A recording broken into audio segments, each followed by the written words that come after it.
Sal, you're obviously, foot on the gas here. Let's hear your perspective on Chicago specifically, right? Because, there's people who've shied away, there's people who are selling off the portfolio, and then there's people who are doubling and tripling down in the city. Where, Well, where do you stand and why? remember the great balloon squeeze? Oh, Remember yeah, we'll go that back. whole For those thing? who haven't heard, 88, episode Okay, 88.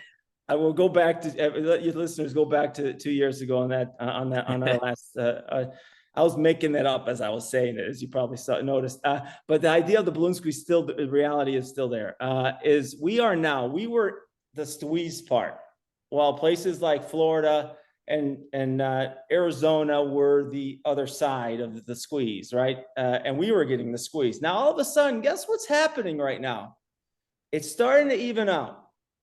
That we have a lot more clarity now. Our markets, the blood has gushed through our veins back. Okay, we are now, and we are. In fact, I would argue there's the squeezes starting to go on the other side. Right, I think people are starting to see the value of Chicago back after we went through what we went through, which don't get, it was a blip in time. It was a crazy time, a couple that we came out of. So I think ultimately and I need you to be on the mindset. We're in our 40s now, right, guys? I want a lot of listeners out, and a lot of the mid 40s and the 50 guys, 50-year-olds, 60-year-olds. I think they don't realize, or at least they forget.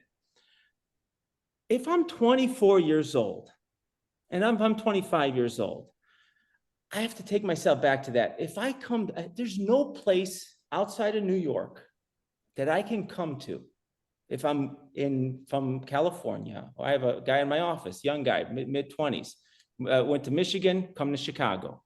And this is where he wants to live. This is what he wants to do. This is where he wants to invest, right?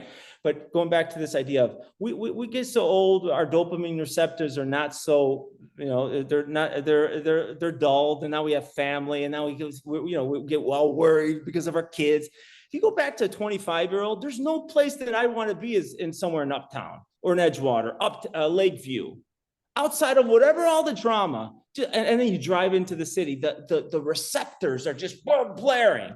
There's no, I mean, sometimes you just have to go back to that thinking. And that's the reason why we got this gush coming through the city. I mean, the city is, there's no place for business. This is the only place, especially our kind of business, this is the only place that you have any potential value that you can create. And you have so much of it that's out there. So yeah, I continue to be bullish on our city. And I think, I think we all should be, and it's paid, with time that you've been able to see it, that there's markets like Arizona. There are people getting beheaded in Arizona right now, in Phoenix. Oh yeah, there are people who are gonna, even in Florida, people are getting out of the woodwork. The insurances are coming out of the woodwork on them, right? And then you got obviously guys coming in at 4 caps. Good luck, right? Yeah, good luck at 4 caps when rates are 80. So I think us being steady and us being strong and being able to fight the naysayers, I think we are feeling the benefit of it now, and I think we're going to continue to feel the benefit of moving forward.